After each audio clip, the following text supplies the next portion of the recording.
얼마큼 맛있어요? 예?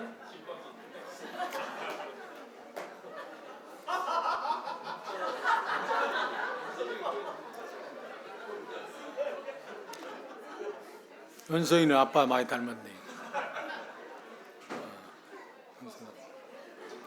근데 은서이 이제 섹시는 어디 있어?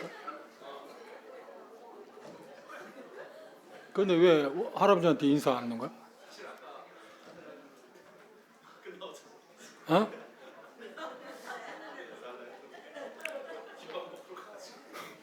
김밥 먹으러 갔어? 아직 안 돌았어? 그거 얼마나 먹는 거야? 많이 먹어요? 그건 돈 잘 벌어야겠네.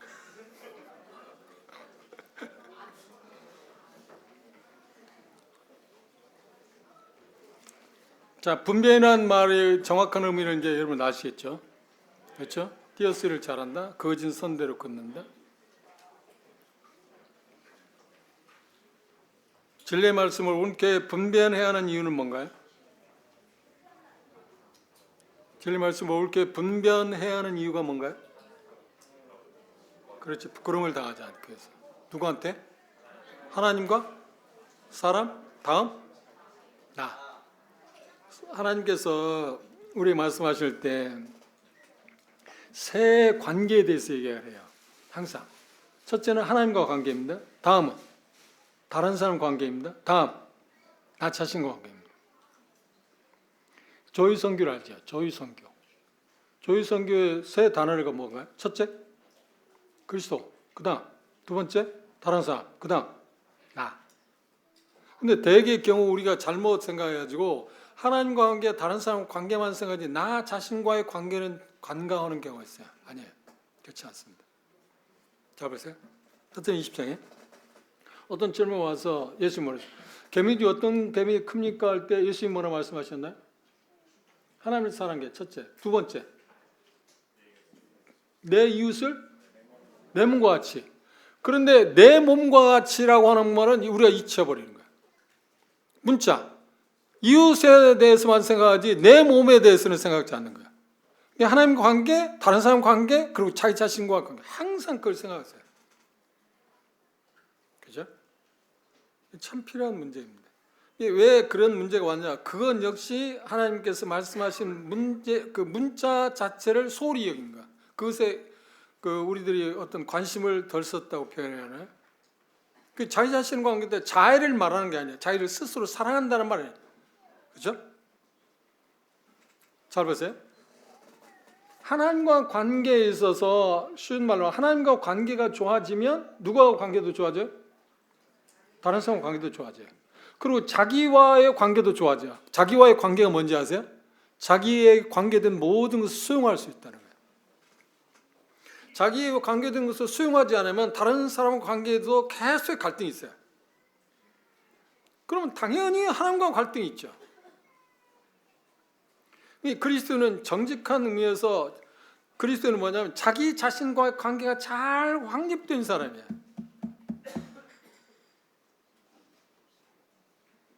저도 마찬가지로 여러분들은 각자 내가 태어난 환경, 부모들, 가족 관계, 뭐 직장, 뭐 모든 관계에서 내가 여하튼 빠지면 안 되잖아요. 어떤 면에서 중심에 있잖아요. 그렇죠? 그런데 그런 내가 나 자신의 관계된 것을 수용하지 못하고 받아들이지 못할 경우에 문제가 생기는 게 뭐예요? 다른 사람 관계도 계속 갈등이 있어요. 전부는 그렇지 않습니다만 어떤 직장에서 어떤 그러면서 마찰을 일으키는 사람들, 분쟁을 일으키는 어떤 마찰을 일으키는 사람들이 왜인지 아세요? 근데 1차적으로 자기 자신에 대해 수용이 덜 된 사람이에요. 쉽게 말하면 태어날 때 자라는 과정 가운데 부모와의 관계가 좋지 않은 사람 있잖아요. 그럼 다 부모와 좋은 관계를 갖고 있는 사람도 있지만 그렇지 못한 사람이 많잖아요. 그런 것들을 하나님을 믿고 나서는 어떻게 하냐면 이게 하나님께서 내게 주신 하나의 뭐예요? 일종의 내가 선택한 건 아니잖아요. 그래서 그건 바꿀 수가 없어. 물론 바꿀 수 있는 것은 바꿔야지만 바꿀 수 없는 것은 받아들이는 것밖에 없잖아요. 그걸 안 받아들이면 그걸 갈등하고 있잖아요. 지금. 갈등한다는 말은 뭐예요? 부모에 대해 어떤 갈등하고 있다는 말은 뭘 것 같아? 하나님이 주신 그 부모하고 갈등하고 있어. 하나님과 지금 갈등하고 있다는 거예요. 그것 역시 지금 그런 중요한 이야기 중요한 이야기인데 그 이야기를 그거 생각해봤어요. 정말 이게 중요한 겁니다. 자기 자신을 받아들이지 못하는 거, 수용하지 못하는 거. 그 육체적으로 어떤 사람은 시베 대학생 가르칠 때 그 부분에서 한 3년 동안 제가 집요하게 수양회하면서 가르쳐요. 그래 많은 형제자매들이 거기서 해방됐어요. 부모들 관계나 자식들 관계나 자기 신체적인 부분이나 성격 모든 그런 것들에 대해서. 지금 여러분들이 제 목소리를 들으면 좋아 보입니까? 아니 좋아 보인다? 듣기 좋습니까? 썩 듣기 안 좋습니까? 듣기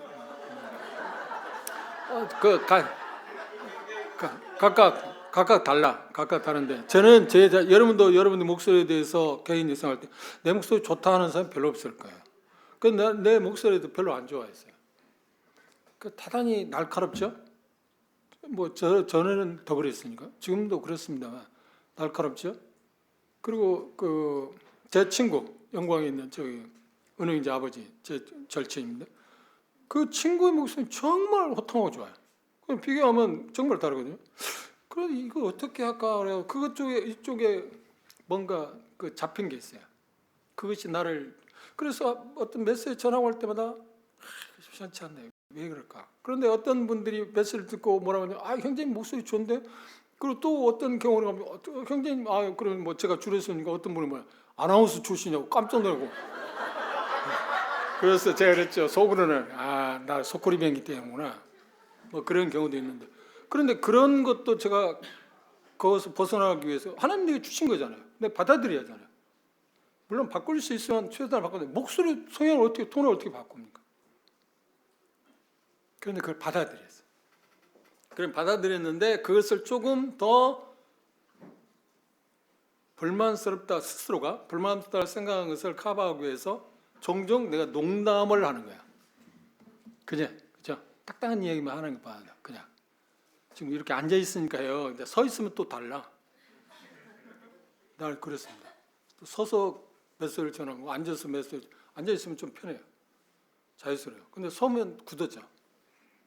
그래서 이렇게 앉아 있게 되는 서 있는 것도 너무 힘들고 그렇잖아요. 아니 그리고 여러분도 앉아 있는데 왜 나는 서 있어요?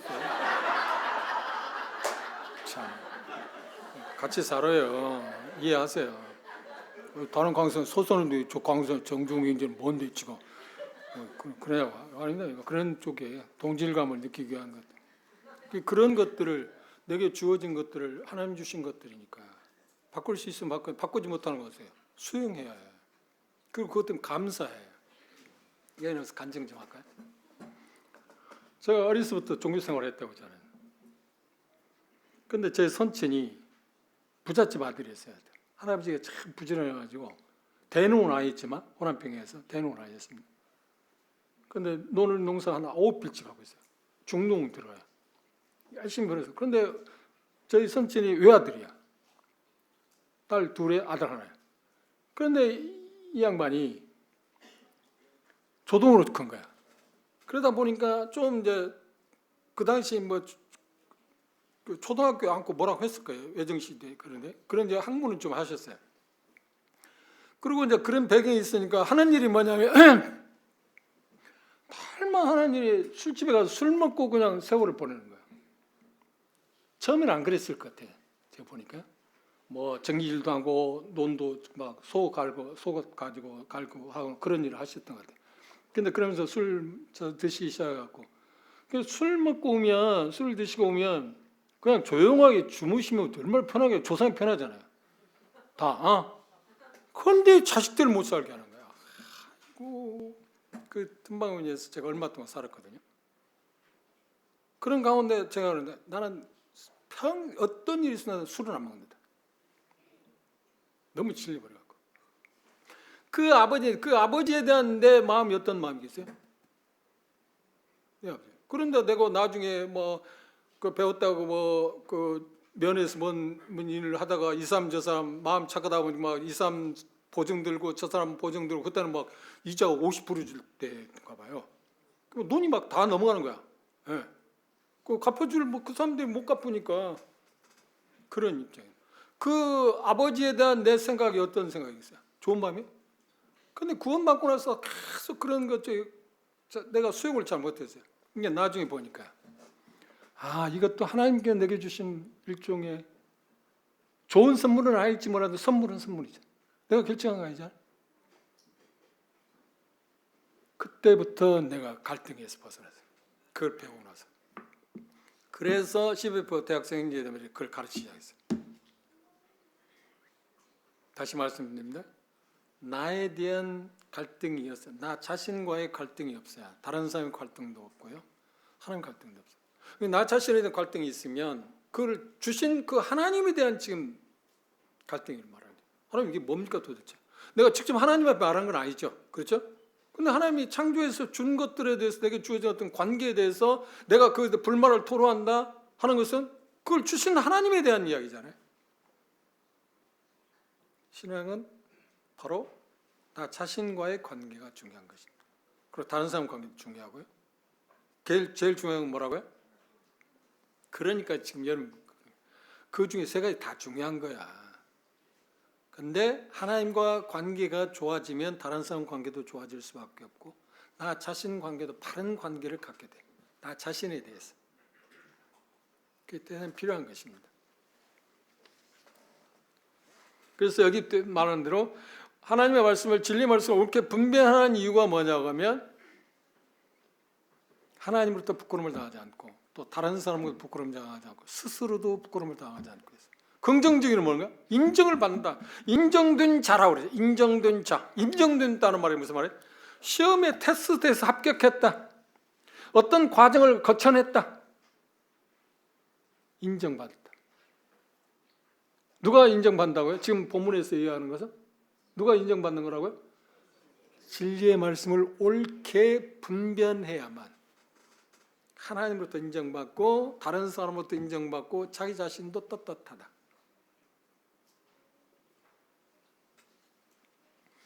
그 다음 드린다. 드린다는 말이에요. 바친다는 겁니다. 그럼 이건 누군가요? 이건 뭔가요? 지금 성경에는 두 가지 기둥이 있다고 했습니다. 하나님 주권이 있고요. 하나는 뭐예요? 인간의 책임이 있습니다. 이 드리는 것은 하나님이 하실 일입니까? 내가 할 일입니까? 내가 해야 할 일인가? 율법에 대한 이야기 아닙니다. 제가 몇 번 말씀을 드린 것 같은데 율법이라고 하는 말은 뭐냐면 하는 것은 하는데 똑같이 하는 것은 하는데 힘 근원을 내게서 오는 거냐 자연적인 것에서 오느냐 하나님으로부터 빌려서 하는 거냐 차이를 갖고 이 차이에 따라서 율법적이냐 아니면 은혜냐 말하는 거예요. 하는 것은 해 똑같이 힘의 근원이 어디로부터 나오느냐 따라서 그게 율법적이다 아니면 은혜라고 해요. 하나님의 성령님의 또 정확히 성령님의 도움을 받아 능력을 받아서 우리는 어떤 걸 해야 해요. 그게 율법이 아니라니까. 왜? 성령님에 의해서 움직여지는 거니까.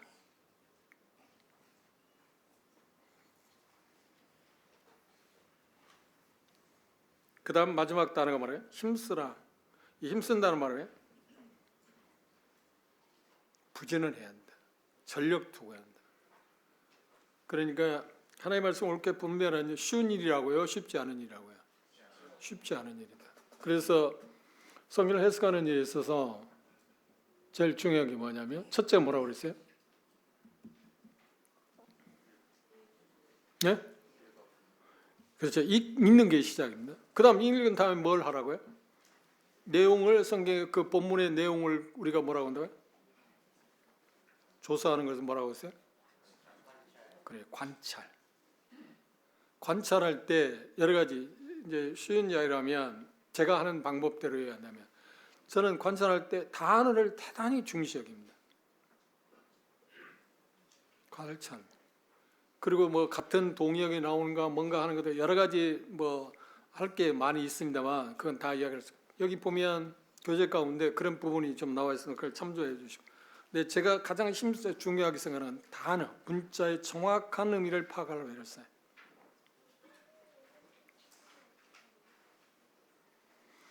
왜 그 일을 힘쓰라고 했을까요? 그 일은 쉬운 일이 아니기 때문에.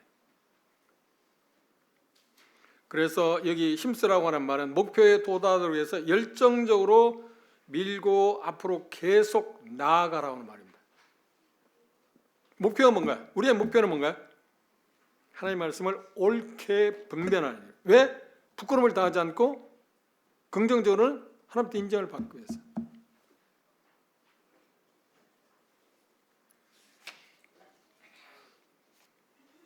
그래서 이걸 깨닫고 나서 하나님께서 제게 주어진 게 있어요. 일종의 소명이라고 생각해요.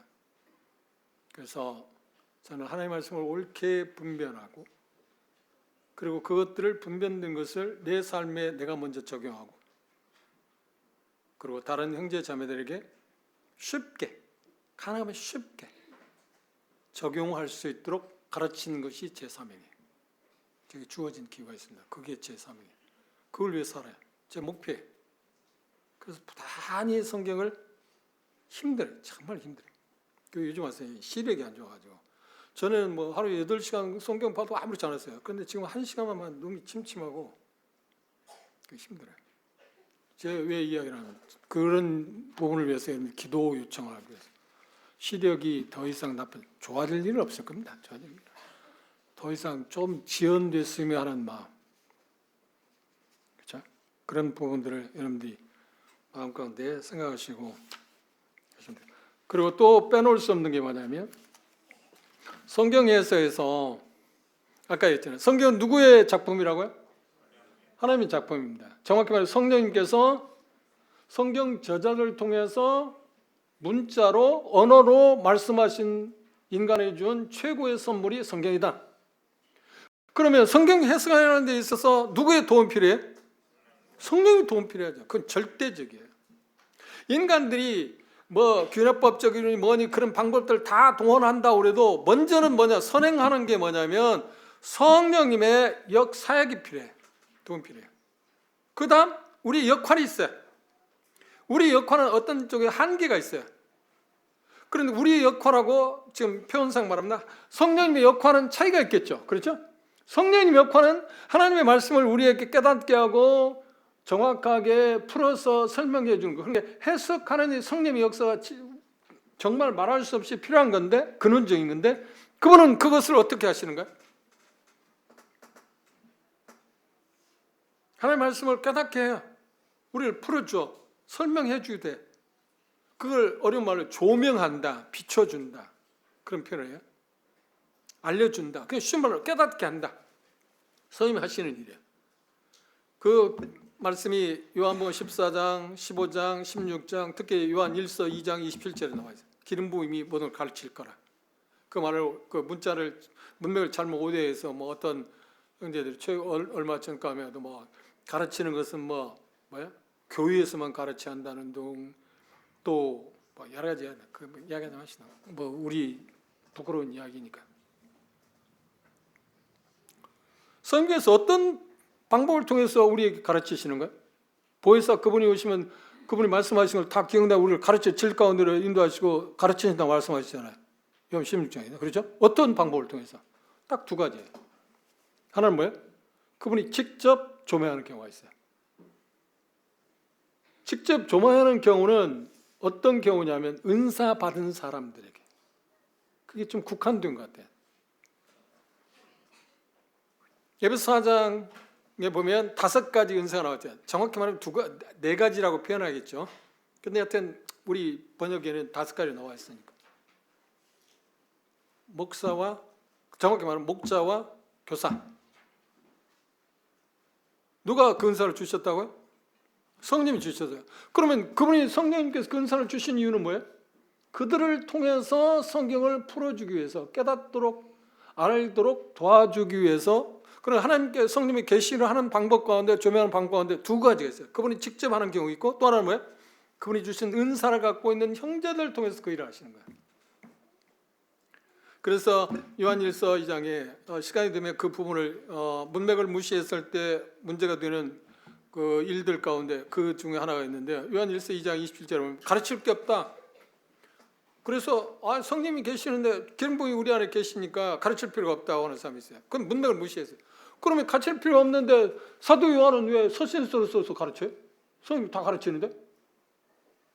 말이 안 되잖아요. 그 문맥은 그런 표현이 아니고 거기 문맥에서 말하는 말은 그 당시 영지주의자들이 그들이 구원받기 위해서는 뭐라고 하냐면 다른 지식, 신비적인 어떤 지식이 있어야 한다고 그들은 가르쳤어요.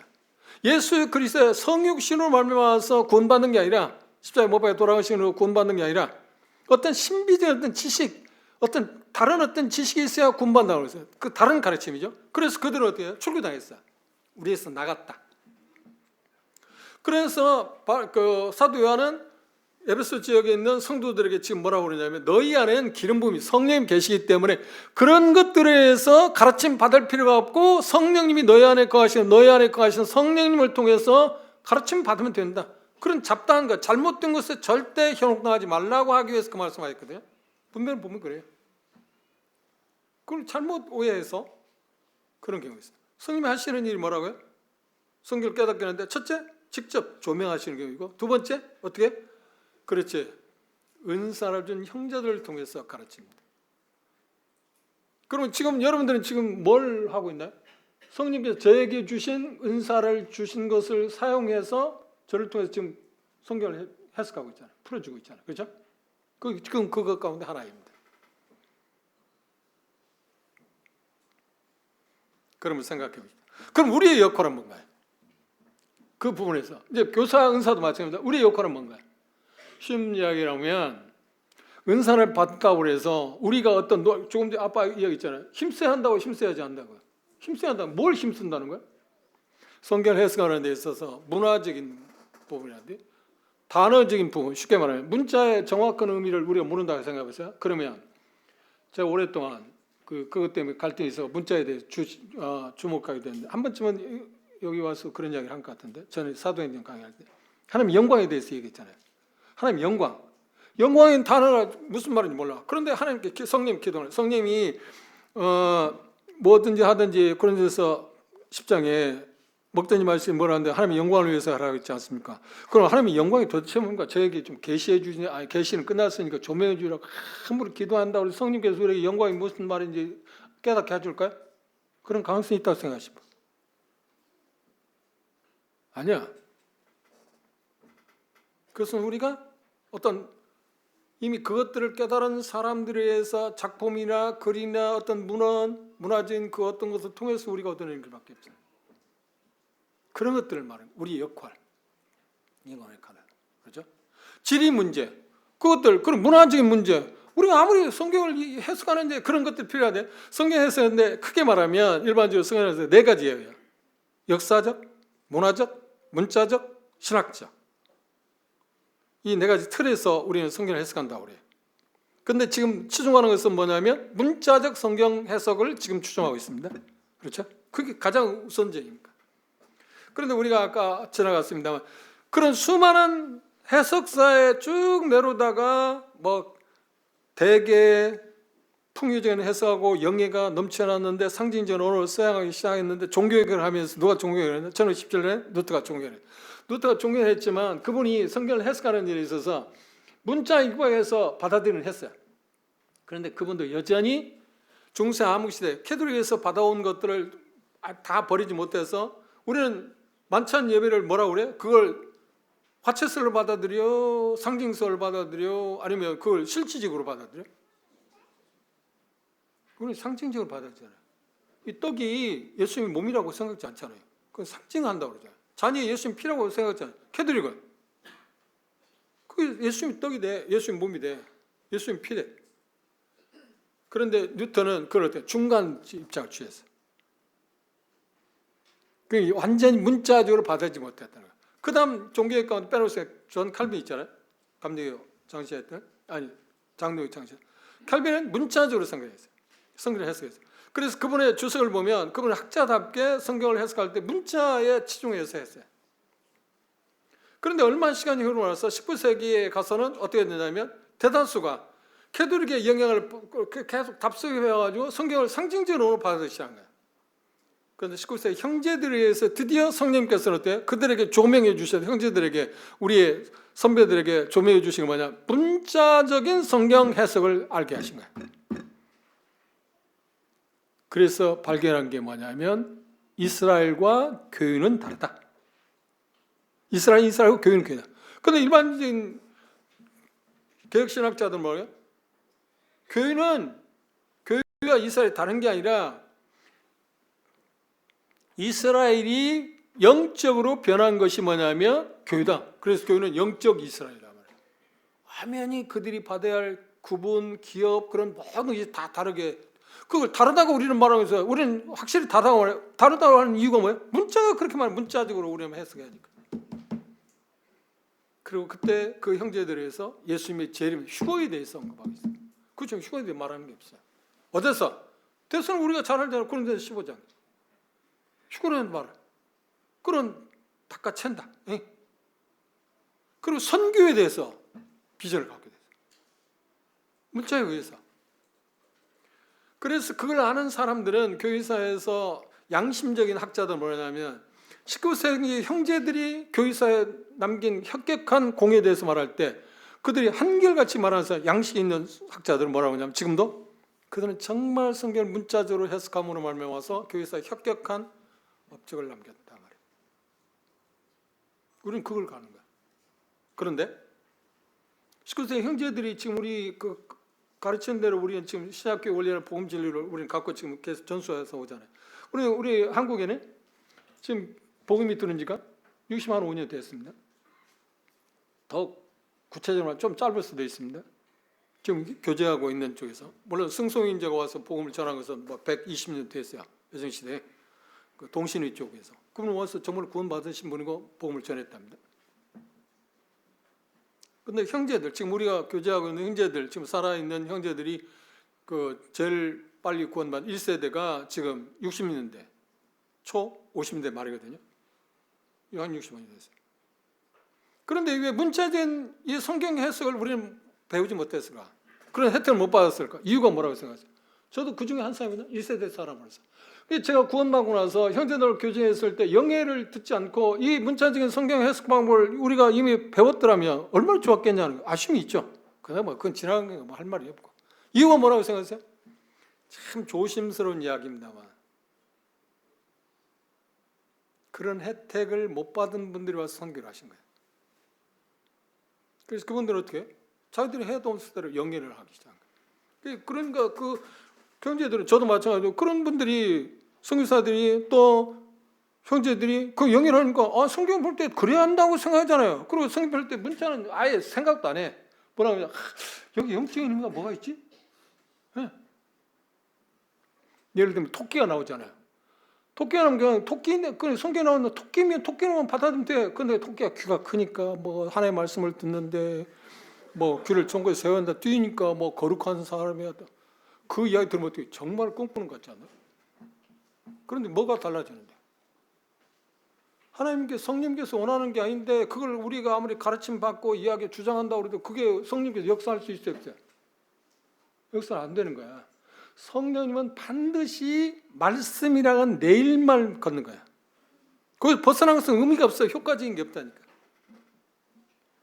그래서 저도 이것을 빼닫고요. 가르치면서 어떤 경우는 이게 너무 무무히 건조한 거 아닌가? 그렇죠. 감정이 없는 거 아닌가?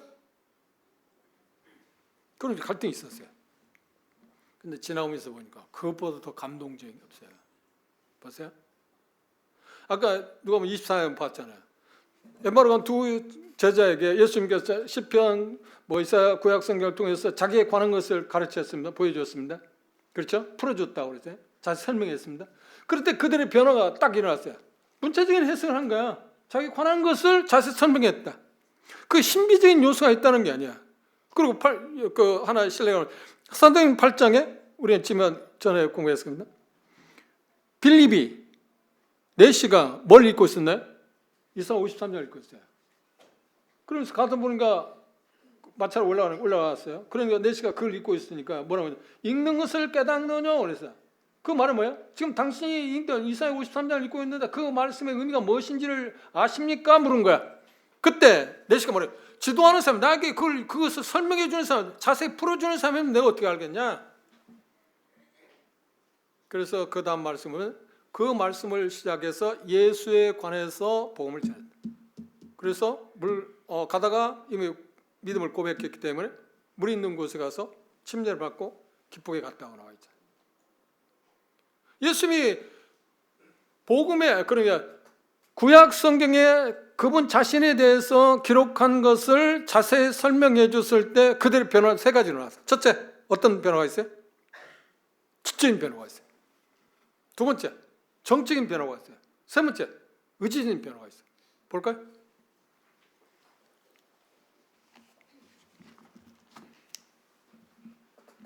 요한복음 24장입니다.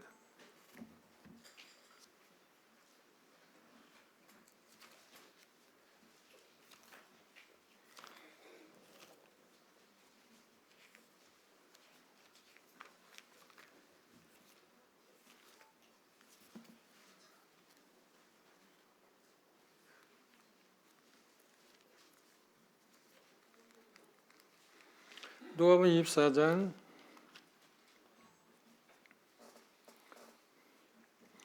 31절 보십시오. 음식 먹고 떠날 때 떡에서 축사하시고 떼어 저에게 주심에 31절 저희 눈이 밝아져 그인 줄을 뭐라고 했어요? 알아봤다. 지적인 변화가 있습니다. 그분 예수님이라고 알아봤는데 어떤 방법을 통해서 예수님께서는 자기라고 하는 것을 알려줬나요? 두 제자에게? 그렇지. 구약 성경에 나와 있는 자기에 관한 것을 말씀했을 때. 그렇죠? 두 번째 어떤 변화가 있었나요? 32절 읽어봅시다. 시작.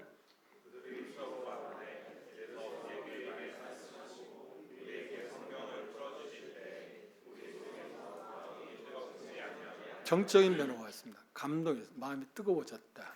세 번째 어떤 변화가 있나요? 그 다음 말씀해 주세요. 33절.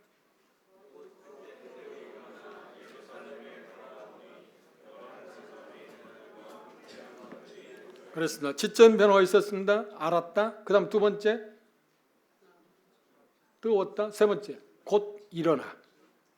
우리에게, 우리 민족적으로는, 우리 문화적으로는 우리는 대단히 정적인 사람들입니다. 정이 많다고 그러잖아요. 그렇죠?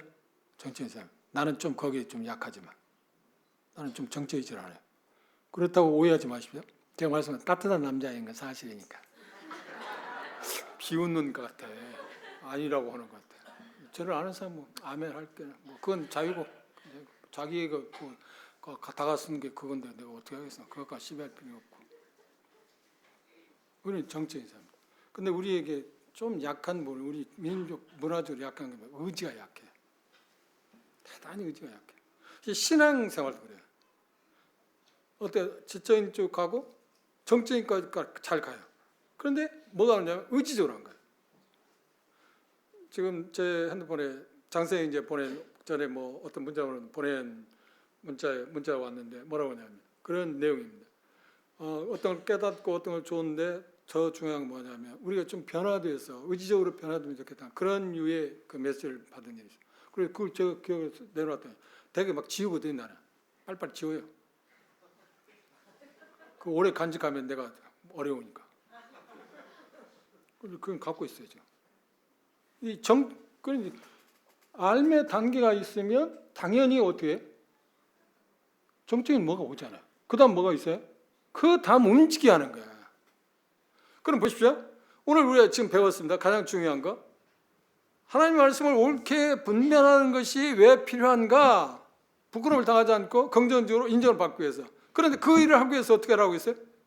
쉬운 게 아닌데 힘써라. 그러면 처음에 우리가 성경 공부하는데 해석하는데 첫 번째가 뭐라고 그랬어요?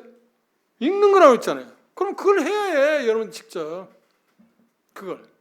그러면 지금 오늘이 며칠입니까? 1월 며칠인가? 19일. 어떻게 숫자 때문에. 19일입니다. 그 작심삼일 몇 번 했나요?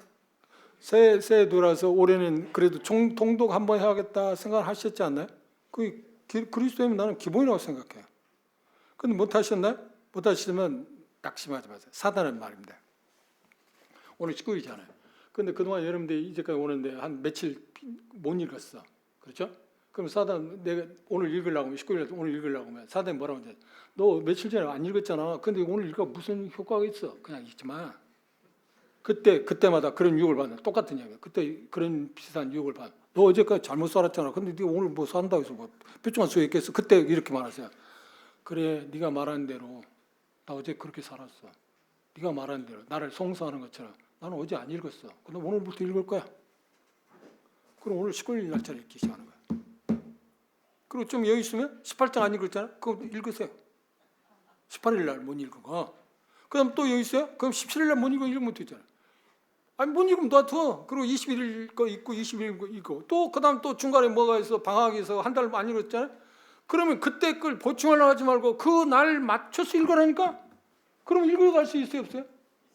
그게 하나님이 원하는 거야. 산타는 뭐야? 너 한 달간 못 읽었는데 뭐야? 그냥 방학한테 팍 쉬어야죠. 그게 절대 유혹이야.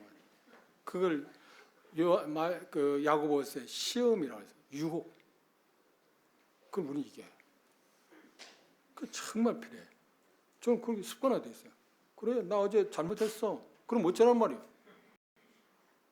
난 오늘 안 할 거야. 그게 정상적인 그리스도 아닙니까?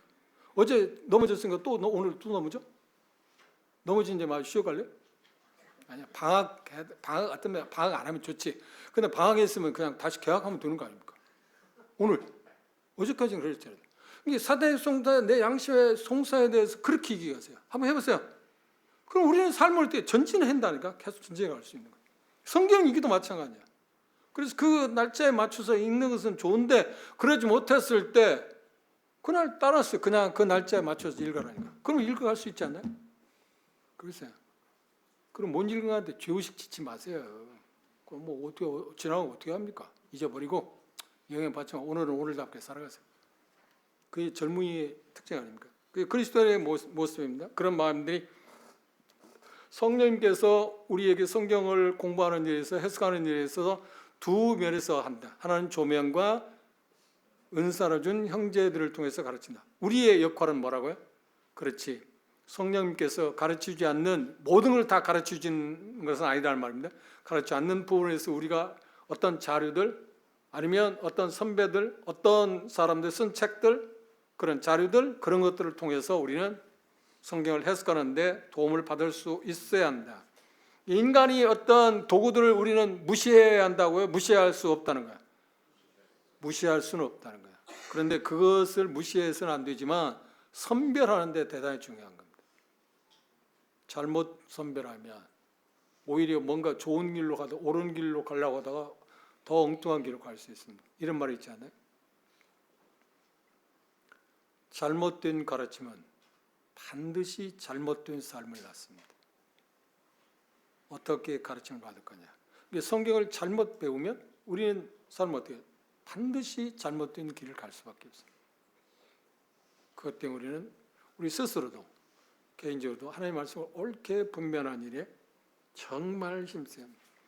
제가 연말에 몇몇 형제, 여기 형제들 가운데 몇 분 제가 문자를 보냈는데 자매님들에게도 보내고 그렇다고 그래서 나는 왜 안 보냈냐고 하지 마십시오. 난 잘 몰랐으니까. 여러분들이 나하고 지금 내 전화번호 입력이 안 됐잖아요. 입력된 분들에게 보냈어요. 새해 인사 겸 연말에 어떤 문자를 보내냐면 이런 문자를 보냈습니다. 제 올해 목표가 그거거든요. 받으신 분들 기억합니다. 사무엘상 1장 9절의 내용입니다. 주님, 말씀을 듣는 법을 가르쳐 주소서. 사무엘이 그랬습니다. 말씀하옵소서 주의 종이 듣겠나이다 라고 말씀드렸던 사무엘의 마음을 제게도 주셔서 제 마음도 말씀하시는 하나님의 음성을 듣게 하소서. 그리하시면 이 땅의 소음들이 사라지고 오직 주님의 말씀하시는 음성만이 들릴 때 주의 음성이 제 귀에 익숙할 것입니다. 주님 말씀을 가까이 함으로 말미암아서 주님 음성에 내가 익숙해지기를 더 바랍니다. 여러분 생각할 때 형제님은 더 익숙하지 않아요? 아니요. 나도 아직도 멀었어요. 우리는 계속 주의 음성에 익숙한 신뢰가 어떤 게 있나요? 요한복음에 20장에 베드로가 7 제자들 우리 고기 잡으러 가자. 고기 잡는 게 재밌는 모양이에요. 그럼 왜 그랬을까요? 어부 출신이니까. 그렇잖아요. 옛날로 돌아오면 얼마나 재밌어요. 그러니까 다른 제자는 따라 나왔었습니다. 그럼 밤이 맞도록 못 잡았어. 예수님께서 오른편에 그물을 던지라. 맨발에 잡았어요? 성지순례 하면 베드로 고기가 있어요. 그거 주더라고요. 생선 꽤 커요. 153마리 잡았어요. 그런데 153마리를 전에 어떤 형제님이 뭐라고 하냐면 지금 유엔에 가입한 나라가 몇 나라입니까? 세계적으로? 아니, 여러분 그 인터넷 치면 바로 나오는 것 같은데? 그거 빨리 못해요? 유엔에 가입한 나라가 몇 나라? 200 몇 개국은 될 건데? 아니 뭐 그것 갖고 여러분 그거 기능 빨리 찾았다고 해서 흉볼 게 아닌가? 아 대단하다고 할 거니까 걱정하지 말고. 몇 나라예요? 193개? 200나라 안 돼. 고맙습니다. 자매님 대단히 저를 도와줘서 고맙습니다. 그게 동역이거든요. 그런데 그 당시는 한 유엔에 가입한 나라가 한 100개국, 120개국 정도 됐을 때예요. 근데 그때 뭐라고 하냐면 153마리가 뭐냐면 유엔에 가입하려고 돼. 그리고 그때가 되면 세상이 멸망이 올 거라고. 아이 그 이야기를 들으니까 이거 정말 신기하잖아요. 아따 이거 대단하다. 참, 아니 그 물고기 베드로고기 153마리가 왜 어떻게 유엔에 가입한다라고 그 나라가 거기 차면 세상에 와요. 그럼 얼마나 좋겠습니까? 근데 그런 메시지를 듣고 살았다니까. 근데 저도 그런 표현은 안 했지만 그런 비슷한 이야기를 저도 했을 겁니다. 배운 게 그거라고. 자, 그때 누가 제일 먼저 예수님 음성을 식별했나요? 세례요한이. 아니 사도 요한이. 주라. 왜? 가장 가까이에서 제자들이 같이 메시지를 주님의 음성을 들었어요. 그런데 가장 가까이 품 안에서 사도 요한이 제일 많이 들었잖아요. 똑같은 이야기예요. 일곱 명의 제자들이 예수님의 음성을 들었어요. 수업 같이 들어요. 3년 동안 들었잖아요. 그런데 주시라고 하는 사람은 누구라고 했어요? 요한. 왜요? 잘 들었고 많이 들었어요. 가까이서 들었으니까. 그 말이에요. 우리가 이 세상에서 수많은 소음이 있잖아요. 수많은 유혹들 있잖아요. 그걸 물리칠 수 있는 유일한 방법은 뭐예요? 주의 음성에 우리가 민감해지면, 바꿔 말하면 지금 주제로 하나님의 말씀을 우리가 더 창념하게 되면 어때요? 자연스럽게 그 시험들을 우리는 유혹들을 어떻게 물리칠 수 있잖아요. 그거 없이 우리가 어떤 거 하는 거 없이 자연적으로 어떤 게 올 거라고 그런 게 없다니까요. 신앙은 그런 게 아니에요. 신앙은 문제는 뭐냐면 우리가 뭔가 대가를 지불해야만 얻을 수 있는 거예요. 부정적인 걸 놓아야만 좋은 걸 얻을 수 있다는 거예요. 작은 것을 놓아야 큰 것을 얻을 수 있다는 거예요. 예를 들어 말하면 500인 기적 가운데 예수님이 뭐래요? 너희들에게 뭐가 있냐 물어봤어요. 그러니까 뭐예요? 그걸 내놓아야 해. 예수님은 그거 없이도 만들 수 있잖아요. 5천명 모이고 3천명 모일 수 있잖아요. 4천명? 그렇죠. 그런데 왜 그걸 필요로 해요?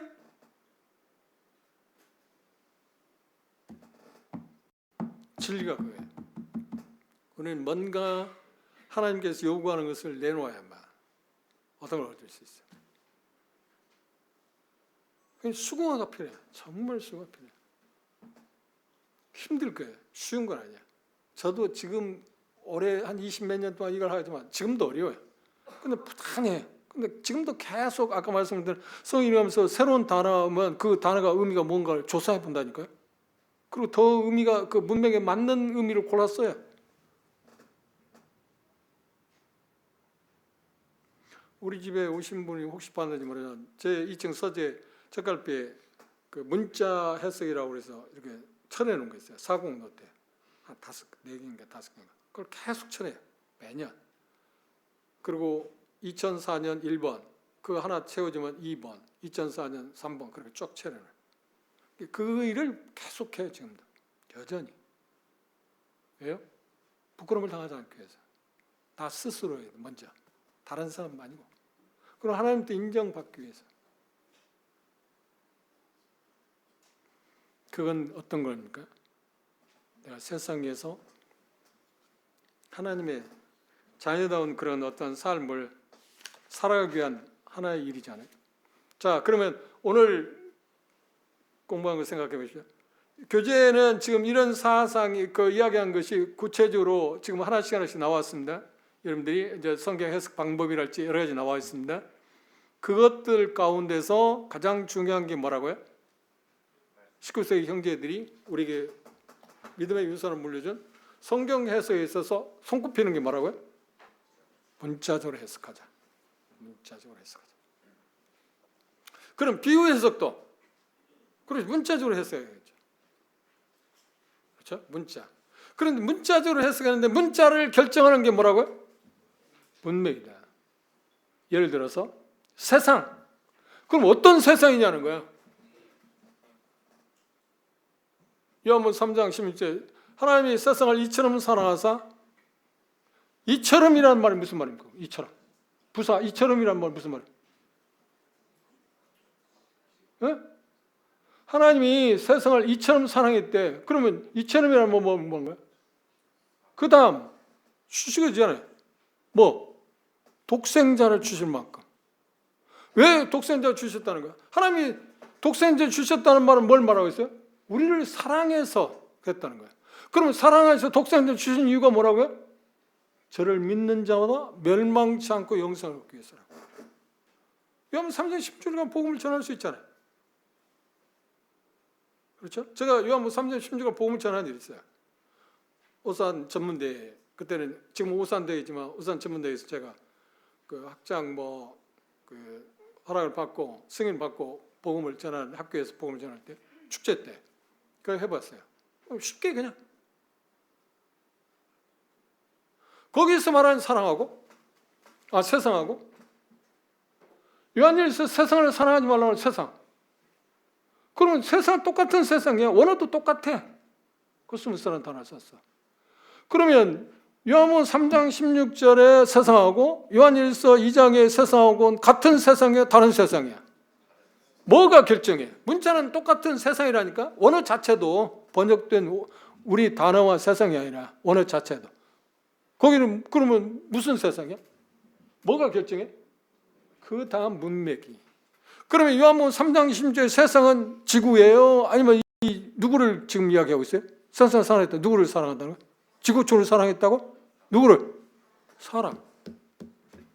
그러면 요한일서 세상을 사랑하지 말라고 할 때 문자는 뭘 이야기하고 있어요? 문맥은 뭘 이야기하고 있어요? 세상과 이 세상을 사랑하는 사단이 지배하는 하나님을 벗어난 반역하고 있는 모든 사상 체계를 그걸 사랑하지 말라는. 그런데 재미있는 거 하나 있어요. 그 세상이라는 단어가 이렇게 표기되게 돼 있어요. 문맥을 보면. 베드로전서를 볼까요? 우리가 그런 부분은 다음 시간부터 더 많이 보겠지만 하나 이야기 나왔으니까 봅시다. 베드로전서 3장.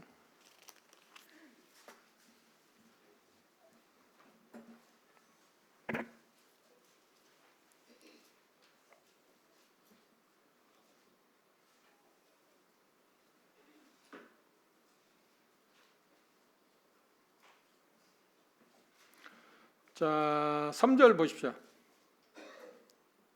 읽어봅시다. 시작. 너의 단장한 머리를 꾸미고 금을 차고 아름다운 옷을 입는 외모로 하지 말고. 여기 외모라고 번역되어 있잖아요. 근데 이 단어가 뭐냐? 코스모스야. 세상이야. 근데 이걸 세상이라는 단어를 쓴다면 문맥에 맞겠어요? 안 맞겠어요? 안 맞으니까 여기는 뭐라고 썼어요? 외모라고 그랬어요. 그 말은 무슨 말을 아까 쉬는 시간에 어떤 형님이 저에게 와서 그런 표현을 했습니다. 예를 들어 쉬운 말로 하면 영어의 어떤 단어가 번역할 때 딱 하나로 번역할 수밖에 없는 단어가 있죠. 그런 게 많습니다. 그런데 어떤 단어는 4개로 3개로 번역될 수 있는 단어 있잖아요. 그죠? 장선생 이제 그 통역을 잘하잖아요. 그 얼마큼 잘하는지 나 잘 몰라. 왜냐하면 그 영어의 길이 짧기 때문에. 그렇죠? 근데 통역을 잘하고 번역을 잘하는 사람이 뭐예요? 그럼 번역은 제2창조라고 그래요. 번역을 잘하는 사람이 누군지 아세요? 저자가 말하고자 하는 문맥의 흐름을 따라서 번역될 수 있는 게 4개 있으면 그중에 하나 가장 적절한 것을 찾아서 번역하는 거고 표기하는 거고 통역할 때도 그런 거죠.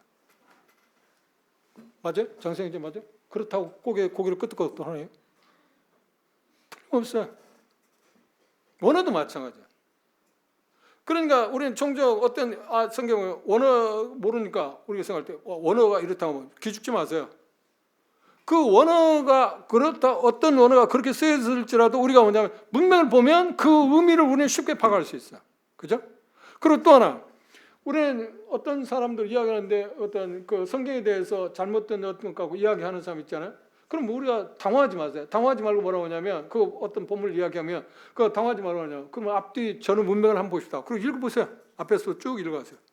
그럼 읽다 보면 어때? 아, 그 사람이 말하고자 하는 것이 문맥이 말하지 않으면 아, 문맥은 그렇게 말하지 않는데요. 그렇게 말하는 거야. 이게 단어를 결정, 문자를 결정하는 뭐가 결정한다고요? 문맥이. 하나 볼까요? 사도행 2장입니다. 전에 사도행 공부할 때 이야기한 것 같기도 한데 못 듣는 사람도 있을 수 있으니까 봅시다.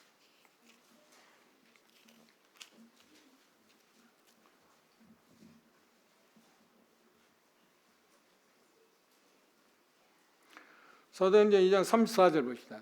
사도행 2장 34절 읽어봅시다. 시작. 다윗은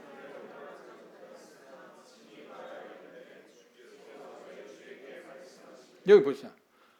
여호와 증인들은 말하는 이 말씀을 하고 다윗이 하늘을 갔다고 못 갔다고. 다윗이 하늘 못 갔다는 거예요. 그럼 분명히 문자는 다윗이 하늘을 못 갔다고 하잖아요. 그건 뭐 하늘에 뭐가 있어? 그래서 없다고 하는 거야. 그렇죠? 그런 거하고 이야기하면 우리는 당황하지 말고 지금 문맥에서 다윗이 하늘을 못 갔다는 말이 뭐 때문에 못 갔다는 말이에요? 지금 뭘 지금 이야기하고 있어 앞에서? 부활, 예수님의 부활에 대해 지금 이야기하고 있어요. 다윗이 이야기하고 하는 것도 시편을 인용하고 있는 것도 앞에서 지금 2장 그 몇 절부터 25절부터 지금 그걸 이야기하고 있어요. 그걸 이야기하면서 다윗은 하늘을 가지 못했다는 말은 뭐냐면 그 무덤이 있다는 거예요. 부활체로 하늘을 못 갔다는 거야. 무슨 말이었어요? 육체가 지금 여전히 지금 묘가 있다는 거야. 그 말이지. 문맥은 그걸 말하는 거지. 그렇지. 문자적으로 보면 하늘 못 갔다고 하니까 못 갔잖아요. 문맥은 그걸 말하는 게 아니라 지금 베드로가 시편을 이용한 것이 뭐냐면 예수님의 부활에 대해서 이야기하고 부활을 긍정적으로 말하기 위해서 주라고 말했던 다윗이 주라고 말했던 예수님은 부활해서 하늘에 가셨는데 부활하셨는데 사막에 매여 있을 수 없는데 다윗은 그렇게 말한 다윗은 시편을 이용하는 것을 통해서 그는 부활한 몸을 갖고 지금 하늘에 못 갔다. 그런데 부활한 몸을 갖고 하늘에 못 갔지만 다윗은 어디 있어요? 이 말씀을 할 때 어디 있어요? 육체는 묘지는 그곳에 묻혀 있는지만 그 영혼은 하늘에 있지. 이렇게 문맥이 그 단어가 그래서 우리가 상식적으로 할 때 어떤 단어가 그냥 있을 때는 그것이 뭘 수식하는지를 우리는 몰라요. 뭘 말하는지 몰라요. 사랑. 그럼 사랑하면 그 사랑이 뭐 어떻다는 거야? 사랑이라는 단어가 딱 나왔다고 생각하세요. 그런 문자 자체 사랑하면 그 뭘 말하기 위한 사랑이냐는 거야. 부모에 대한 사랑이야, 연인에 대한 사랑이 뭔 사랑이냐는 모르죠. 수식어가 문맥이 있어야 이 지금 말하고자 하는 사랑이 어떤 사랑인지 누구에 대한 사랑인지 결정되는 것처럼 알 수 있는 것처럼 성경 마찬가지예요. 그래서 꼭 필수적으로 이해할 것은 성경을 읽을 때 문자적으로 성경을 봐야 하는데 문자를 결정하는 게 뭐라고요? 문맥이 결정한다. 그렇죠? 그걸 마음에 드세요. 지금 낚시 도구를 지금 여러분이 지금 만들어 주고 있는 중입니다. 그 낚시 도구 가운데 낚싯대 가운데 제일 좋은 게 뭔지는 몰라요. 뭐 낚시하고는 남이니까. 세상에서 제일 한가한 사람이 누군지 아세요? 이렇게 말하면 여러분들이 내 걸려들지. 낚시하는 사람 천만에 낚시하는 걸 구경하는 사람. 낚시하는 사람이 세월이나 낚시. 이 사람 뭐 하고 있는 거야? 그럼 그 사람 구경하는 거라고요? 그 사람 나름대로 뭔가 생각하기 위해서 고기 잡기 위해서 낚시하고 그 구경해서 뭐 하자는 거야? 그렇죠? 지금 이야기한 것처럼 하나씩 이제 도구를 말하는데 그럼 결론을 냅시다. 오늘 2시간에 그 결론을 냅시다. 성경은 하나님 주신 최고의 선물인데 그걸 어떻게 우리에게 어떤 방법을 통해서 주셨다고요? 문자를 통해서, 언어를 통해서. 그렇게 주신 이유, 언어를 통해서 말씀하신 이유가 뭐라고요? 소통하기 위해서. 그래서 우리는 그분과 소통하기 위해서는 반드시 문자를 알아야 한다. 언어를 알아야 한다. 그런데 그걸 기록하게 하신 분이 성령님인데 저자들을 통해서 성령님께서 영감을 주어서 기록하게 했다. 그래서 그분의 도움이 우리는 성경 공부하는데 해석에서 절대적이다. 그러면 절대적으로 그분의 도움을 받기 위해서 우리가 할 일은 뭔가요? 우리가 할 일은 뭔가요? 그래서 내일 우리가 보겠지만 비유해석에 들어갈 때 첫 번째, 여러분 교재 몇 번인가? 그거 보고 마칩시다. 교재 몇 페이지 있나요?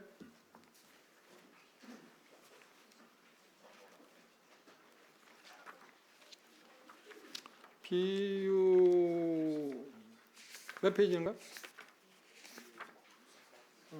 올바른 비유 해석 원리 몇 페이지인가? 그건 나하고 똑같네.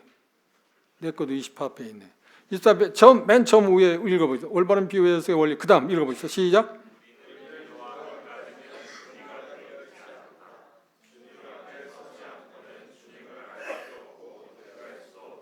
예. 그래서 성령님의 도움 필요. 기도하기 전에 우리는 준비되지 않았습니다. 자, 성경을 해석하기 위해서 우리 첫째로 할 일이 뭔가요? 성경 읽기다.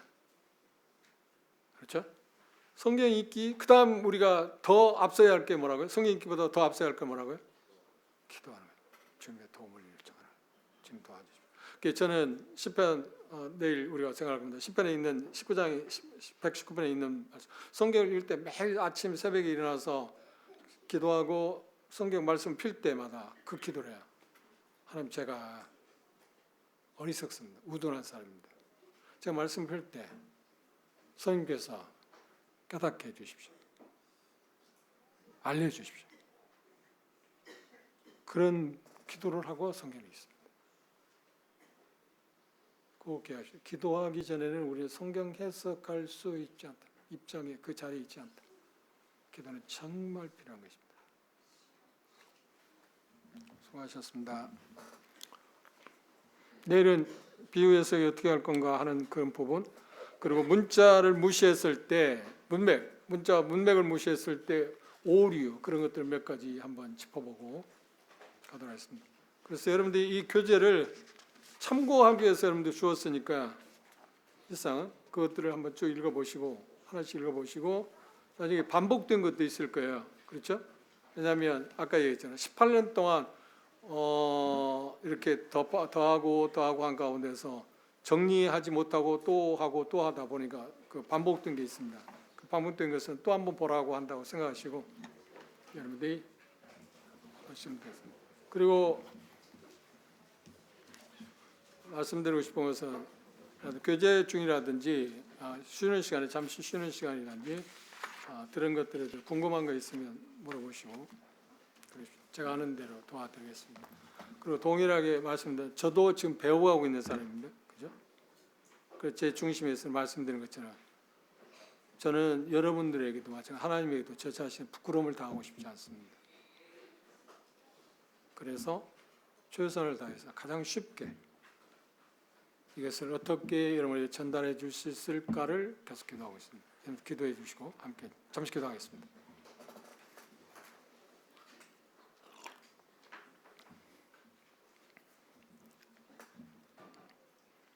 아버지 하나님, 우리에게 아버지 하나님께서 소망을 주시고 다시 한번 이 땅에서 기회를 주심에 대해서 감사합니다. 우리가 그동안 어떤 이유에서인지는 모르지만 아버지 하나님의 말씀에서 우리가 좀 멀어져 있었던 게 아닌가 싶습니다. 그래서 하나님 말씀을 우선하기보다는 세상의 가치관에 우리가 함몰되어 가고 있고 그것이 마치 전부인 것처럼, 아니 전부라고 생각하지 못하지만 그래도 그것들에 대해서 우리는 귀를 기울일 수밖에 없다고 하는 나름의 합리화를 아버지 하나님께 내세웠는지도 모릅니다. 그리스도인이 되었을 때 우리는 하나님을 사랑했습니다. 그것의 표시가 하나님 말씀을 우리 귀히 여기고 그리고 사모하는 마음이 있었습니다. 그리고 하나님 말씀에 대한 절대적인 가치를 부여하고 살았습니다. 그리고 하나님의 말씀하셨다고 하면 우리가 아무리 이런 것들을 주장할지라도 그것들을 당위성을 이야기하고 싶어도 결국 우리는 하나님 말씀하셨다면 그 말씀에 우리는 항복했고 그렇습니다. 그건 주님의 말씀이기 때문에 내가 그 어떤 것으로도 대항할 수도 없고 내가 굴복한다고 회개했었습니다. 그런데 시간이 흐름에 따라서 우리는 자기들이 듣고 싶어하는 것을 듣는 그런 시대에 우리가 살고 있습니다. 하나님의 말씀이 성경이 무엇을 말하고 있는가 보다는 다른 사람들이 또 세상이 뭘 말하고 있는가에 대해서 우리는 수많은 소음들이 우리 마음을 지배하고 있는지도 모릅니다. 이런 참 암담한 시대의 시간에 우리로 하여금 아버지 하나님께서 다시 한번 기회를 주셔서 아버지 하나님 말씀에 귀 기울일 수 있는 시간을 주셔서 감사합니다. 성령님께서 사랑하는 형제 자매들의 마음에 감동을 주시고 하나님 말씀이 베레아 성도들처럼 그런 것인가 해서 우리가 하나님 말씀을 상고하고 하나님 말씀에 우리가 심취하도록 도우시고 전날에 아버지 하나님의 말씀을 사랑했던 그 원래 모습으로 우리가 들어가는 개혁하는 그런 놀라운 일들이 우리에게 주어진 이 시간들 가운데 일어나도록 도와주십시오. 그리고 우리가 참 그러지 못한 것에 대해서 하나님께 회개하고 하나님 말씀을 존중하지 못한 것이 그 하나님을 무시한 것이라고 하는 이 엄연한 사실에 대해서 부정하지 아니하고 그걸 인정하고 하나님께 회개하고 돌아와 이제 하나님 말씀을 존중하고 하나님을 사랑하는 그런 놀라운 삶으로 우리가 변화되는 그래서 하나님의 말씀을 가까이 하는 그리고 그걸 사모하는 그런 마음들을 회복시켜 주십시오. 아버지 하나님께서 저를 통해서 계속 사랑하는 형제 자매들에게 성령님 나타남을 허락해 주시고 그래서 말씀에 의미하고 있는 바가 무엇인가를 우리는 어떻게 알 수 있을까?